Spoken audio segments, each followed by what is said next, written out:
शिक्षकों के स्थानांतरण और प्रशांत किशोर के बयानों पर भी शिक्षा मंत्री ने दिया दो टूक जवाब। नमस्कार, मैं शनाया गर्ग और आप देख रहे हैं आखिर न्यूज 24। शुरुआत करते हैं बिहार की राजनीति और शिक्षा जगत की सबसे बड़ी खबरों के साथ। बिहार के शिक्षा मंत्री मिथिलेश तिवारी ने नेता प्रतिपक्ष तेजस्वी यादव पर तीखा हमला बोला है। मंत्री ने साफ कहा कि तेजस्वी बहुत देर से चल रहे हैं, क्योंकि सरकार पहले ही उन मुद्दों पर काम कर चुकी है जिन पर वे अब पत्र लिख रहे हैं। संस्कृत और उर्दू के मामलों को घेरते हुए मिथिलेश तिवारी ने कहा कि तेजस्वी और उनके पिता लंबे समय तक सत्ता में रहे, लेकिन संस्कृत के लिए कभी कोई ठोस पहल नहीं की। उन्होंने तेजस्वी को नसीहत दी है कि वे आराम से पर्यटन करें, क्योंकि बिहार में जनता के भरोसे चल रही सरकार हर वर्ग की पूरी चिंता कर रही है। वहीं बहुप्रतीक्षित PRE 4 परीक्षा को लेकर छात्रों के लिए बड़ी राहत की खबर सामने आई है। शिक्षा मंत्री ने स्पष्ट किया है कि परीक्षा जल्द से जल्द आयोजित कराने के लिए BSSC से आग्रह किया गया है। छात्रों की तमाम मांगे मान ली गई है, इसलिए उन्हें सड़क पर उतरने की कोई आवश्यकता नहीं है। मंत्री ने आरोप लगाया कि कुछ राजनीतिक दल और नेता सिर्फ अपनी राजनीति चमकाने के लिए छात्रों को भड़का रहे हैं। इसके साथ ही पड़ोसी राज्य झारखंड में छात्रों पर हुई पुलिस कार्रवाई पर भी मिथिलेश तिवारी आक्रामक नजर आए। उन्होंने कहा कि झारखंड सरकार अपनी नाकामियों को छुपाने के लिए छात्रों पर लाठीचार्ज करवा रही है। यदि छात्र CBI जांच की मांग कर रहे हैं, तो सरकार को जांच से डर क्यों लग रहा है? उन्होंने साफ तौर पर दोषियों को बचाने का गंभीर आरोप लगाया। दूसरी ओर राज्य में सरपरस्त शिक्षकों के स्थानांतरण पर बोलते हुए उन्होंने भरोसा दिलाया कि जिन स्कूलों में शिक्षकों की संख्या जरूरत से ज्यादा है, केवल उनका ही ट्रांसफर किया जा रहा है। किसी भी शिक्षक को डरने या घबराने की जरूरत नहीं है। सरकार उनकी हर समस्या के समाधान के लिए तत्पर है।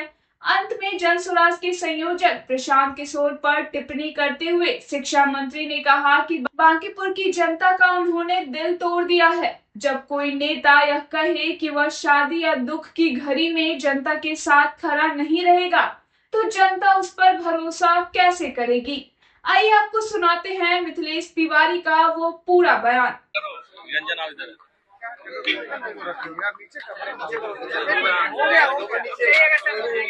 पीछे करो ना यार, बात को सिर्फ लगा देते तेजस्वी यादव ने ऐसे करके फ्रेम पूरा ला रहा है। देखा होगा क्या थोड़ा हाथ रखो, हल्का नीचा कर दीजिए। चलिए आप पूछिए। तेजस्वी यादव ने जो पत्र लिखा मुख्यमंत्री को, उस पत्र को लेकर के क्या कहेंगे आप? शिक्षा मंत्री हैं। नेता प्रतिपक्ष बहुत देर से चल रहे हैं। जो काम हम विभाग में कर देते हैं उसी के लिए पत्र लिखते रहते हैं। तो चलिए उनको भी बधाई कि कम से कम उनको कुछ शिक्षा विभाग का दिख तो रहा है। जिस चीज के लिए उन्होंने पत्र लिखा है वो सब पहले ही हमने किया हुआ, इसीलिए उनके पत्र का कोई मतलब ही नहीं। संस्कृत और उर्दू शिक्षकों की बहाली और पढ़ाई की मांग, उनके पिताजी और वो भी 3.5 साल तक उप मुख्यमंत्री रहे। एक बता दीजिए कभी संस्कृत के लिए उन्होंने बात की हो या उनके पिताजी ने बात किया हो, जिसने संस्कृत की कभी चिंता नहीं की सत्ता में रहते हुए अब वो उपदेश दे रहे हैं हमको। उनको मैं आपके माध्यम से कहना चाहूंगा, तेजस्वी जी आप आराम से पर्यटन करिए, विदेश घूमिए। बिहार बहुत ही सुरक्षित हाथों में है। माननीय सम्राट चौधरी जी जितना संस्कृत की चिंता होनी चाहिए उतना कर रहे हैं, और जितना उर्दू की चिंता होनी चाहिए उतना कर रहे हैं। अब आपके भरोसे हम लोग कुछ भी छोड़ने वाले नहीं हैं, क्योंकि 15 साल आपके पिताजी के भरोसे था, तब आपने डुबाया, और 3.5 साल तक आप भी सरकार में थे, तब आपने मुंह ही नहीं खोला। तब आपके हाथ से मौका निकल गया। अब आपको प्रवचन देने की कोई भी नैतिक अधिकार नहीं है। TRE 4 की वैकेंसी अगस्त के लास्ट तक आएगी, तो फिर PT मेंस कब तक होगा? ये BPSC बताएगा, ये विषय BPSC का है, ये मेरा नहीं। लेकिन परीक्षा जल्दी लेने का आग्रह सरकार ने किया है, फुल प्रूफ व्यवस्था के साथ। काहे के लिए सड़क पर उतरने की तैयारी कर रहे हैं? छात्रों की सब बात मानी गई है, तो क्यों सड़क पर उतरेंगे? कुछ नेता है जिनकी नेतागिरी खतरे में है, वो अपनी नेतागिरी चमकाने के लिए हमारे अभ्यर्थियों को भड़का रहे हैं। हम आपके माध्यम से कहेंगे अभ्यर्थी उनके झांसे में न जाए, सरकार उनकी है, और उनके हर बात को सरकार संज्ञान ले रही है। लेकिन झारखंड में जिस तरीके से हो रहा है जेपीएससी को लेकर, वहां भी लाठीचार्ज हुआ है, विधानसभा तक छात्रों ने प्रोटेस्ट किया है, उन पर भी। झारखंड सरकार से आप अपेक्षा क्या कर सकते हैं?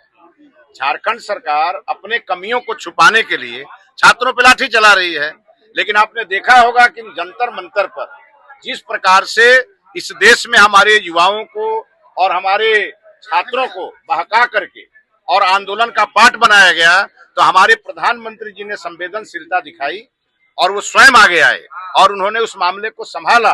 और जिस समय ये हो रहा था वहां यही झारखंड सरकार में बैठे लोग ताली बजा रहे थे और आज हमारे उन्हीं छात्रों नौजवानों के ऊपर लाठियां बरसा रहे हैं।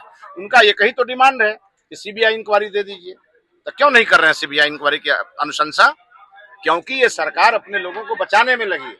सीबीआई से डर है कि सही बात सामने आ जाए। ये जो सरप्लस वाला सर मामला चल रहा है, ये मामला हमारा है, आप क्यों परेशान है? कोई मामला नहीं है। नहीं, कोई परेशान नहीं है। हमें हर विद्यालय में शिक्षक चाहिए, तो किसी विद्यालय में अगर एक सीट है और वहाँ 5 शिक्षक रहेंगे, वो सरप्लस 4 होंगे ही। और उन सभी शिक्षकों को हमने ऐच्छिक स्थानांतरण के लिए ऑप्शन दिया है। वो अपनी इच्छा से सब जगह आवेदन दे रहे हैं और 1 लाख ऐच्छिक थे, उसमें से 73,000 आवेदन मेरे पास आ गया है। और इसीलिए इसको लेकर के कोई न्यूज बनाने की जरूरत नहीं है।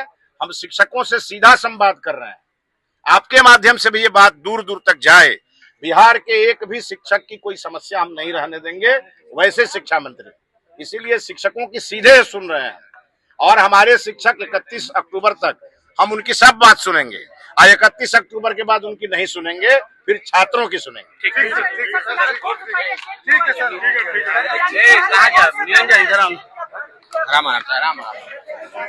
उनके भी विषय को सकारात्मक रूप से देख रहे हैं। तो नियम है 5 साल